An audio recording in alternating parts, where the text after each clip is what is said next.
una nueva final para el equipo de Hansi Flick. Muy buena gente, ¿qué tal estamos? En el video de hoy vamos a estar hablando del partido entre el Barcelona y el Atlético de Madrid por la vuelta de semifinales de Copa del Rey. Seguramente recuerden el gran partido que se armó en la ida con un 4-4, donde el Barcelona empezó perdiendo, luego remontó y al final el Atlético empata en los últimos instantes del partido, y que ahora el Barcelona iba a visitar de nuevo el Metropolitano para por fin certificar su pase a la final, donde va a jugar contra ni más ni menos que el Real Madrid. Vamos a estar hablando de todo lo que pasó en el partido y demás, pero antes quiero decirles que me ayudarían mucho con un like y una suscripción. Estamos muy cerca de llegar a los 1000 suscriptores y me alegraría mucho alcanzar la meta lo más pronto posible. Así que sin mucho más que decir, pasemos a hablar del encuentro. Un partido que sin duda alguna era la última oportunidad del Atlético de luchar por algo. Ya estaban fuera de todas las competiciones posibles y esta Copa del Rey sabíamos que iban a ir con todo. Y Hansi Flick tenía que poner el mejor equipo para afrontar este encuentro. Es curioso porque este va a ser nuestro cuarto duelo contra los colchoneros y es obvio que ambos entrenadores ya se conocían bastante bien y eran conscientes de las virtudes y las debilidades de su rival. Yo creo que Hansi Flick supo aprovechar mucho eso y el primer tiempo del Barcelona fue muy bueno,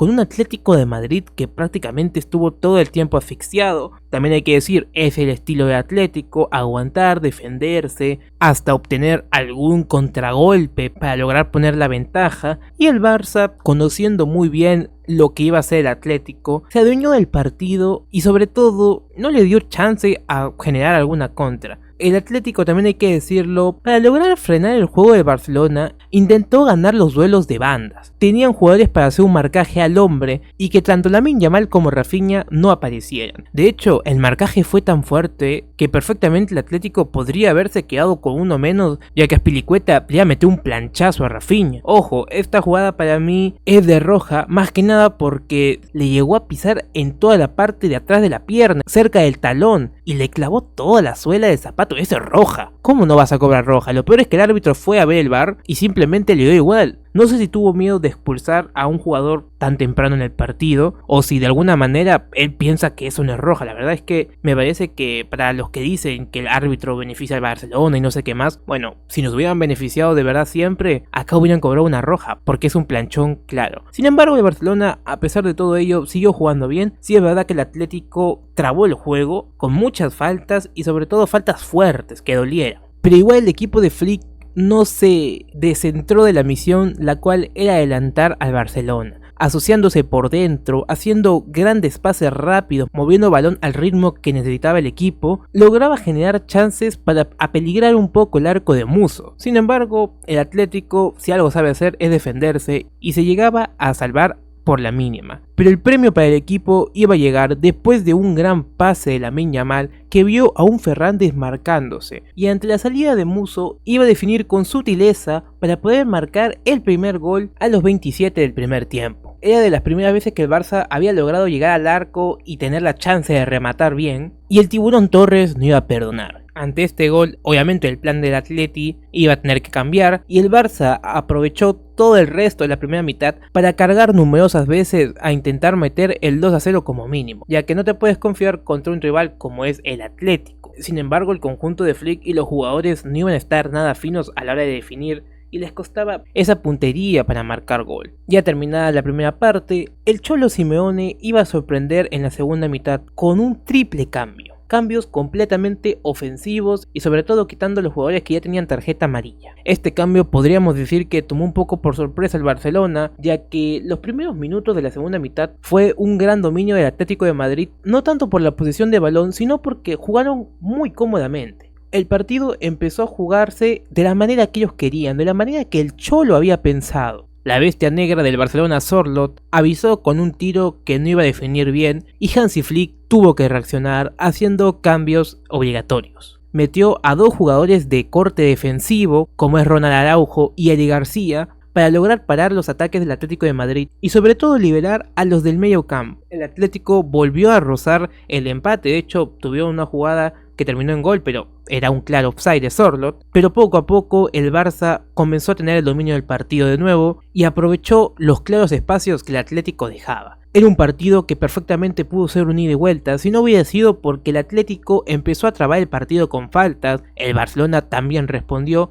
y poco a poco todo se volvió una cacería. Faltas por doquier, amarillas. El árbitro claramente perdió el control del partido y ni el Barça ni el Atlético se dejaban jugar cómodamente. Creo que igual el Barça les servía muchísimo la desesperación del Atlético, del Cholo, porque mientras avanzaba el reloj ellos jugaban más nerviosos, pero el conjunto de Flick se le empezaban a cansar las piernas. Se le notaba agotado y ya se empezaban a ver muchas imprecisiones. Es así como Flick termina cerrando el partido con un doble lateral y el Barça termina ganando el Atlético de Madrid, dejándolo prácticamente sin nada más que pelear.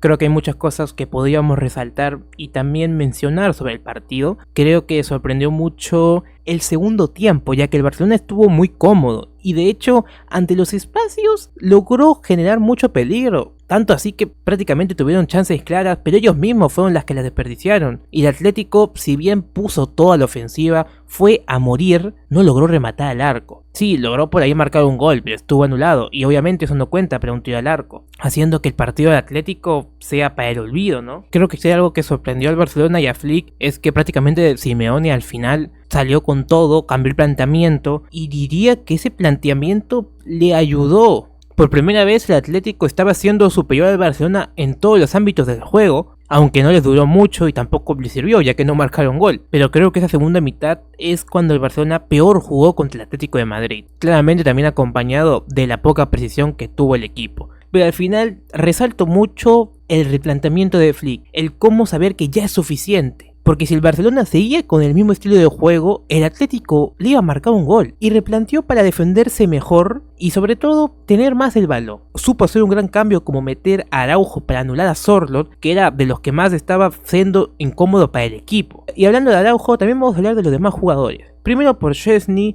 tuvo un partido prácticamente de espectador. Lo vuelvo a decir, el Atlético de Madrid no tiró al arco, porque el offside hace que el gol de Sorloth no haya contado como tiro al arco. Luego con la defensa de Íñigo Martínez y Pau Cubarsí, me gustó mucho el partido de Íñigo y a Cubarsí tuvo un partido bueno, pero se fue diluyendo sobre todo cuando entró Sorloth, que físicamente le ganó la partida a Cubarsí y luego tuvo que entrar Araujo para darle su estate quieto. Por los laterales, creo que el partido de Balde es discreto, es un partido en el que no tuvo tanto peso ofensivo como suele tenerlo, pero el que tuvo un buen partido y defensiva y ofensivamente estuvo muy bien es Jules Koundé. Gran partido de Jules Koundé, infravaloradísimo, pero para mí Koundé, el partido que se marcó es una locura. Cortando todos los posibles centros, ganando duelos, gran partido del francés que fue crucial en el Barcelona. Otro de los que jugó un buen partido es Frenkie de Jong. Se veía un hombre que logró mantener la calma cuando el Atlético de Madrid nos presionaba, nos atosigaba, es este señor. Frenkie de Jong tuvo el temple, sabía cuándo dar el pase y cuándo no, y sobre todo conducía para saltar las líneas rivales. Y a su lado Pedri González también tuvo un partido bueno, recuperando fue muy importante.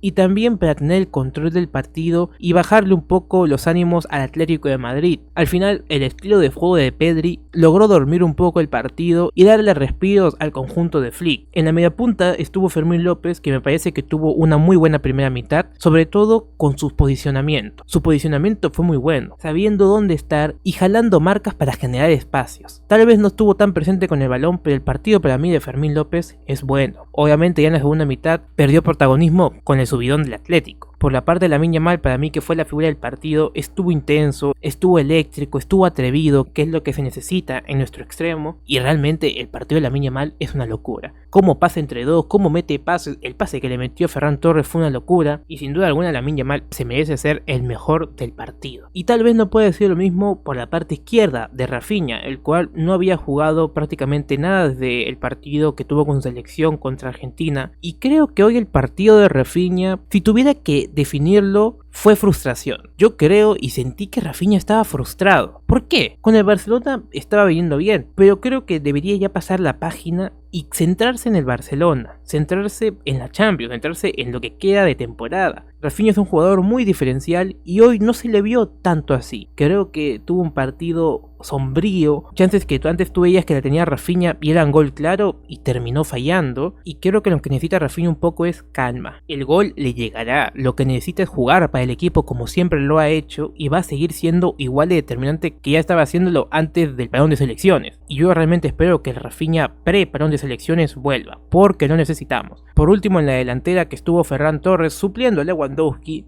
diría que cumplió. Su primera parte fue muy buena, luego ya en la segunda el Barça necesitaba un delantero más que aguantar el balón contra la fuerte presión de los defensas, y por eso es que terminó entrando Lewandowski. Sin embargo, el tiburón cumplió con su cuota goleadora y nos llevó a la final que claramente va a ser otro desafío importante para el equipo. Si bien en la temporada logramos golear 2 veces al Madrid, nunca hay que ir ya sintiéndonos campeones. Tienes que tener sangre fría para estos partidos. Aunque sientas que eres superior, tienes que ir con cautela. Yo espero que Hansi Flick logre mantener cierta humildad en los jugadores, porque no quiero que vayan confiados. Ojo, somos mejores que el Madrid y creo que todos lo sabemos, pero nunca puedes salir con el sentimiento de que ya eres campeón. Tengo mucha confianza en Flick, es un entrenador que no pierde finales, y si bien el Real Madrid nos ha ganado en la última década siempre las finales de Copa del Rey, la historia está hecha para ser cambiada y creo que Flick, el cual nunca ha perdido una final, es el hombre capaz de lograrlo. Y bueno, gente, eso ha sido todo por hoy. Si les ha gustado pueden dejarme like y suscribirse, que me ayudan muchísimo. Yo me despido y nos vemos en la siguiente. Adiós.